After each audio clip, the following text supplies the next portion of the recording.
भी इस डिबेट में आ गए। वीरेंद्र जी, स्वागत आपका। आप मुझे बताइए कि इस तरह के बयान जो चीफ मिनिस्टर के आ रहे हैं, ये थोड़े अनयूजुअल स्टेटमेंट हैं पॉलिटिकली, आप इनके मायने क्या तलाशते हैं और आपको क्या लगता है कि ऐसे बयान वो आजकल क्यों दे रहे हैं? देखिए विजय जी, ये तो नहीं कहा जा सकता कि कुर्सी का, गद्दी का, सत्ता का मोह किसे नहीं होता है। ये अलग चीज है कि हमारे देश में हम लोग संत समाज का, साधु महात्मा का, पीठाधीश्वर का हम लोग सम्मान करते हैं, चूंकि वो धर्म गुरु के तौर पर हमारे यहाँ पर स्थापित हैं। और जब कोई धर्म गुरु योगी जैसा हो और जो भगवा धारण करने के साथ साथ हिंदुत्व का एक बड़ा नायक बन चुका हो राष्ट्रीय स्तर पर, जिसकी बहुत लोकप्रियता हो, तो स्वाभाविक है कि वो सत्ता को भी संभाल सकते हैं, वो धर्म की सत्ता को भी संभालते हैं।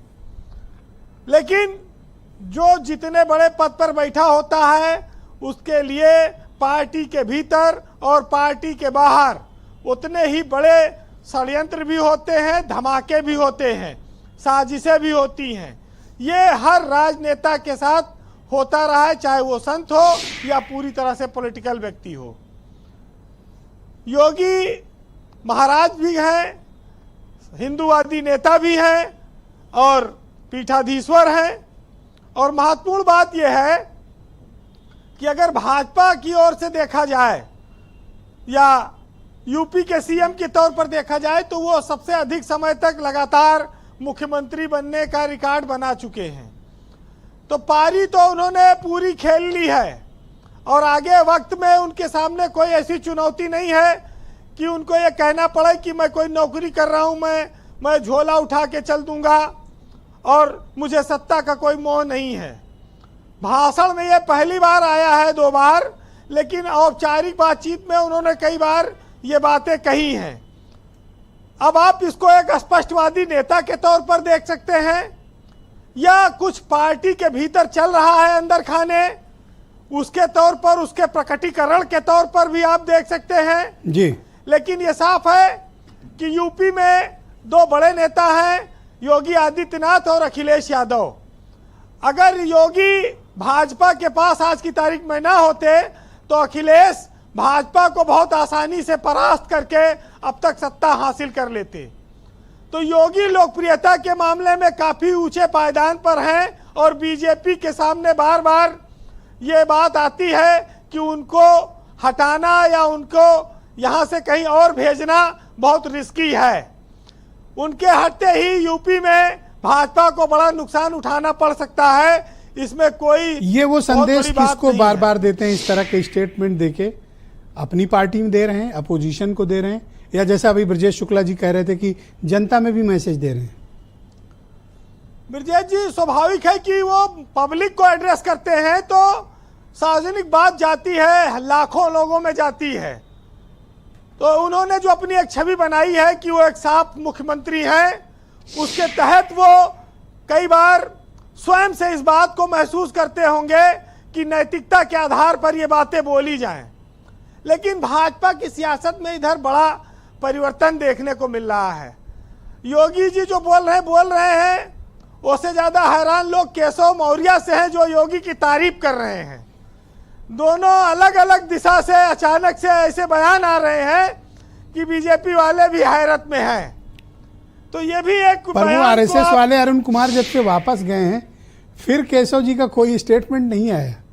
जब तक वो थे 2 स्टेटमेंट आए थे बैक टू बैक, उसके बाद कोई बयान नहीं है।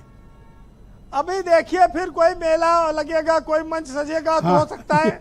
अभी हृदय परिवर्तन, अभी तो मुरीद हुए हैं नए, अभी हृदय परिवर्तन इतनी जल्दी कैसे हो जाएगा?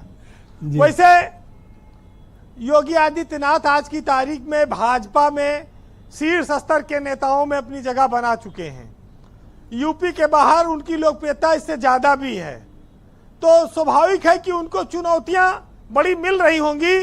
इतना आसान नहीं है कि कोई आदमी सरपट किसी राह पे दौड़ता जाए और उसके राह में कोई रोड़ा ना आए। एग्जैक्टली। लेकिन ब्रजेश जी, उदार और आक्रामक की जब बात आती है तो वहां पर योगी आक्रामक हैं और उनकी आलोचना करने का एक बड़ा कारण भाजपा में और भाजपा के बाहर भी ये है कि वो हर चीज का जवाब बुलडोजर से देते हैं और जब वो फैसले ले लेते हैं तो फिर नीचे उनको कोई समझा नहीं पाता, उन तक अपनी बात को कैसे पहुंचाया जाए, उनको अपनी समस्या कैसे बताई जाए, वो अपनी बात को कैसे दोबारा से पलटे, ये सब चीजें बड़ी कठिन हैं। भाजपा की सरकार में ये लोगों को बात समझ में आ चुकी है, लेकिन भाजपा में शीर्ष पे बैठे हुए लोगों को भी ये देखना होगा जी।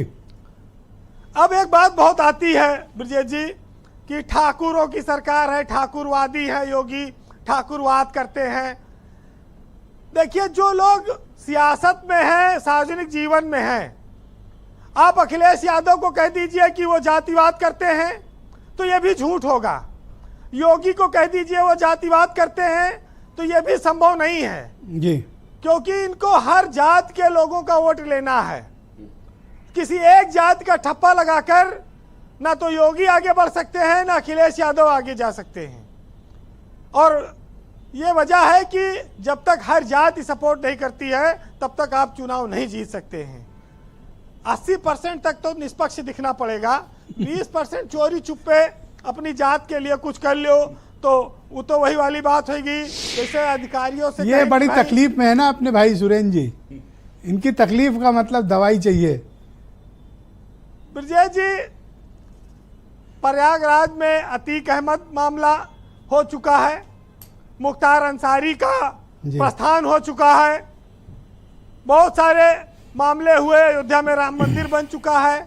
ये सब योगी ने अपने कार्यकाल में किए हैं चीजें। अब उनको राष्ट्र की ओर अगर आगे देखना है, पार्टी उनको कहीं ले जाना चाहती है तो ये उनके अपना आंतरिक मामला है, लेकिन कोई नेता जो प्रदेश का मुखिया है उसको जातिवादी नहीं कहा जा सकता है।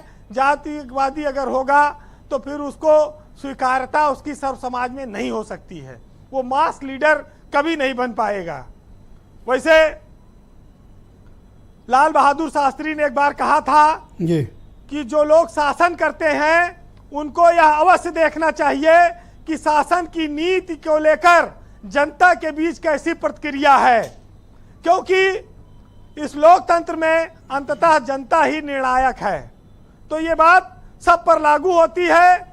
और कंक्लूड करिए।